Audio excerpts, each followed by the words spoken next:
আসসালামু আলাইকুম। আমাদের দেশে 20 থেকে 25,000 টাকায় যে ফোনগুলো পাওয়া যায় এগুলোই সবচাইতে বেশি বিক্রি হয়, কারণ এটা বেশ একটা সুইট স্পট সবার জন্য। মোটামুটি যারা স্টুডেন্ট আছেন বা কর্মজীবী আছেন সবার জন্য এই বাজেটটাই হচ্ছে একদম দারুণ একটা বাজেট। এখন এই বাজেটের মধ্যে মার্কেটে ফোনের সংখ্যা কমতে কমতে এমন একটা অবস্থায় গিয়ে দাঁড়িয়েছে যে ভাই মাথায় নষ্ট হওয়ার উপক্রম। এমনিতে তো ফোনের দাম অনেক বেড়ে গিয়েছে, নতুন ফোন আসতেছে না।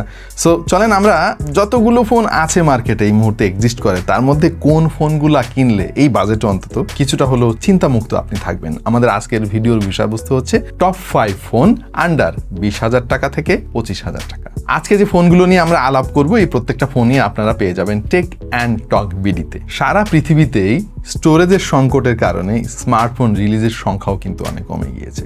সো এর মধ্যে যারা একটু সীমিত সংখ্যক ফোন রিলিজ করতেছে এবং সেই ফোনগুলো বিভিন্ন চ্যানেলের মাধ্যমে আমাদের দেশে আসতেছে, টেক অ্যান্ড টক বিডি হচ্ছে অন্যতম প্রতিষ্ঠান যারা ইনঅ্যাক্টিভ প্রোডাক্ট এই প্রোডাক্টগুলোর মধ্যে থেকে বাছাই করে বিক্রি করে। বাই দ্য ওয়ে, চলুন আমাদের আলাপ শুরু করে ফেলি। প্রথম ফোনটা হচ্ছে রেডমি নোট 15 4G। আমরা এক্স্যাক্টলি দাম বলবো না, কারণ ভাই দাম কিন্তু ওঠানামা করে। হ্যাঁ, ধরেন আজকে বললাম যে এটার দাম 23,000 টাকা, আপনি কিনতে গিয়ে শুনলেন যে ওইটা 25,000 26,000 হয়ে গেছে। সো আমরা রেঞ্জের মধ্যে থাকবো আর কি, 20 থেকে 25,000 টাকার মধ্যে প্রত্যেকটা ফোন থাকবে। এইটাও এই ফোনটা পছন্দ করার পেছনে অন্যতম কারণ হচ্ছে এটা শাওমির একটা ফোন এবং শাওমি রেডমি সিরিজ তো অনেক পপুলার। আর 25,000 টাকার নিচে এই ফোনটা এখনো পর্যন্ত অ্যামোলেড ডিসপ্লে দিচ্ছে, G100 চিপসেট দিচ্ছে, বড় ব্যাটারি দিচ্ছে এবং বেশ ভালো পারফরমেন্স দিচ্ছে। ক্যামেরার কোয়ালিটিও যথেষ্ট ভালো।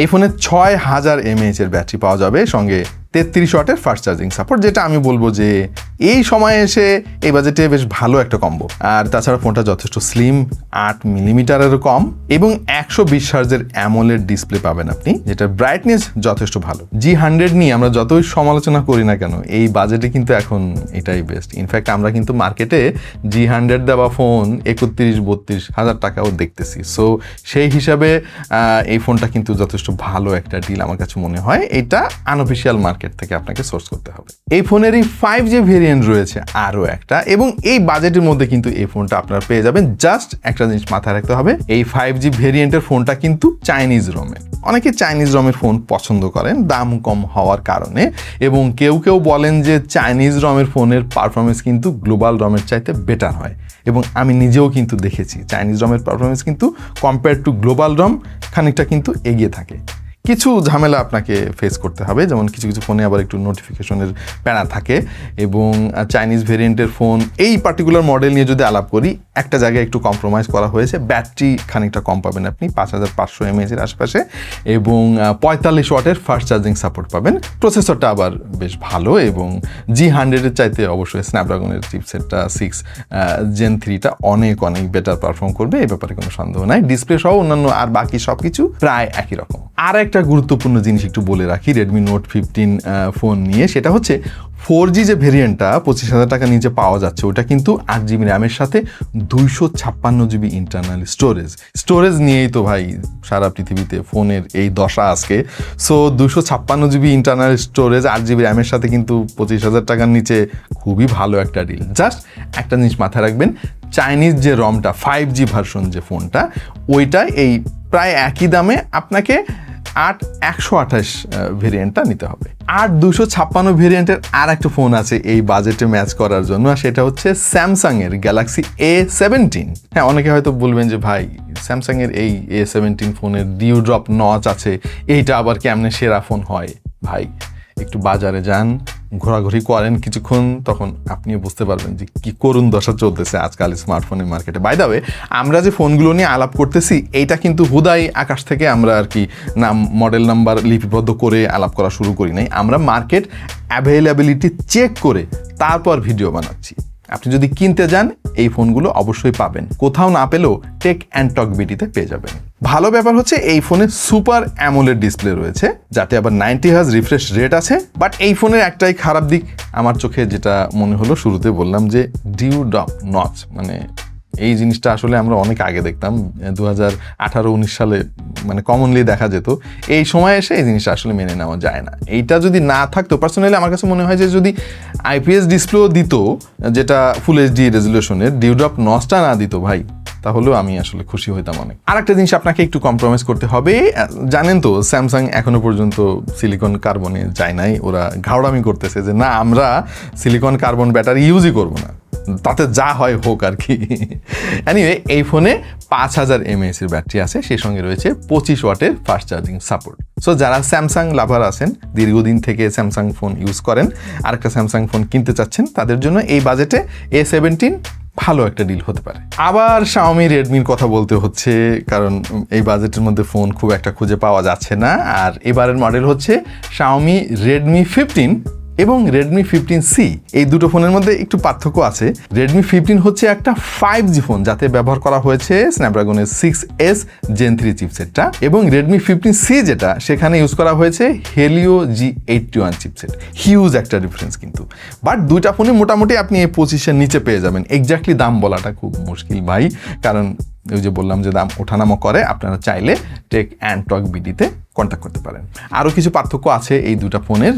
5G ভার্সনের ফোনটায় ব্যাটারি হচ্ছে 7000 mAh, আর 4G ভার্সনের ব্যাটারি হচ্ছে 6000 mAh। অলমোস্ট ডিজাইন দুটারই একই রকম, এবং ক্যামেরা সহ অন্যান্য সমস্ত প্যারামিটারে আমি সিমিলারই দেখলাম। এখন আপনার প্রয়োজন বুঝে আপনাকে কিনতে হবে। আপনার যদি ফিউচার প্রুফ ফোন দরকার হয় তাহলে তো আপনাকে 5Gতে যেতে হবে, আর যদি মনে হয় যে না বাজেট আমি একটু কম খরচ করব, আমার আপাতত 5G দরকার নাই, 4G এনাফ, তাহলে আপনার জন্য 15C।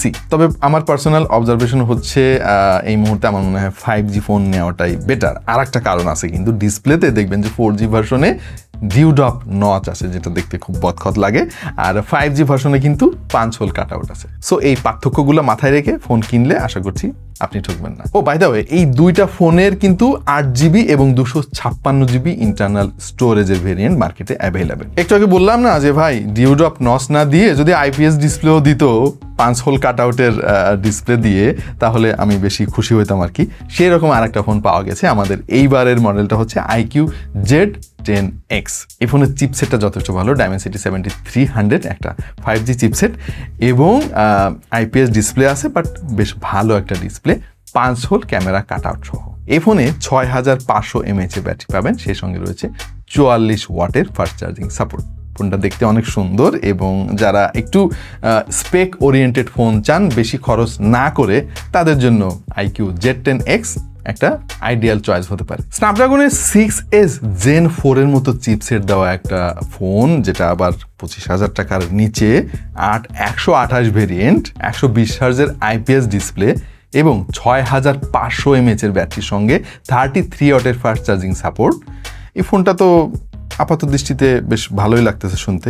এটা হচ্ছে মোটোরোলার G57 পাওয়ার 128 ভেরিয়েন্টের এই ফোনটা মোটামুটি 25,000 টাকার নিচে পাওয়া যাচ্ছে এই মুহূর্তে বাজারে। এবং মোটোরোলা ফোনগুলো নিয়ে আজকাল কিছু সমালোচনা অবশ্য আছে যে মাদারবোর্ডের প্রবলেম হচ্ছে, বিভিন্ন ইস্যু হচ্ছে, বাট আপনি যদি ট্রাস্টেড কোনো প্রতিষ্ঠান থেকে নিতে পারেন তাহলে আমার মনে হয় এই ঝামেলায় আপনাকে পড়তে হবে না।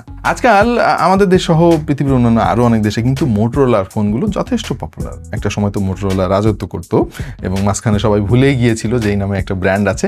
রিসেন্টলি তারা বেশ ফোনের মার্কেটে একটা আলোড়ন সৃষ্টি করেছে তাদের বাজেটে ভালো স্পেকের ফোন দেওয়ার জন্য, এবং একদম পিওর অ্যান্ড্রয়েডের ফিল পাওয়ার জন্য। যারা স্টক অ্যান্ড্রয়েড পছন্দ করেন, আমার মনে হয় মোটোরোলার এই ফোনটা বাজেটের মধ্যে আপনাকে বেস্ট সার্ভিস দিতে পারবে। আমাদের ভিডিও প্রায় শেষ প্রান্তে, তবে ফোন যেটাই আপনি কেনেন না কেন, ভালো চার্জার কিনতে চাইলে অবশ্যই কিউসিওয়ার চার্জারগুলো আপনারা দেখতে পারেন।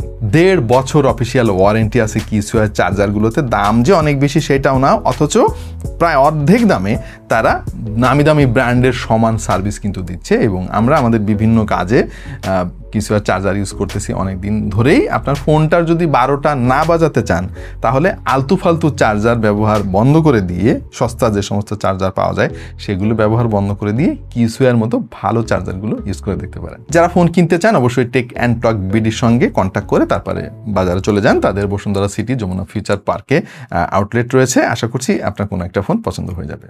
দেখা হবে অন্য কোনো ভিডিওতে ভিন্ন কোনো বিষয় নিয়ে। সেই পর্যন্ত সবাই ভালো থাকুন, সুস্থ থাকুন, আর দেখতে থাকুন টেক টু দ্য পয়েন্ট।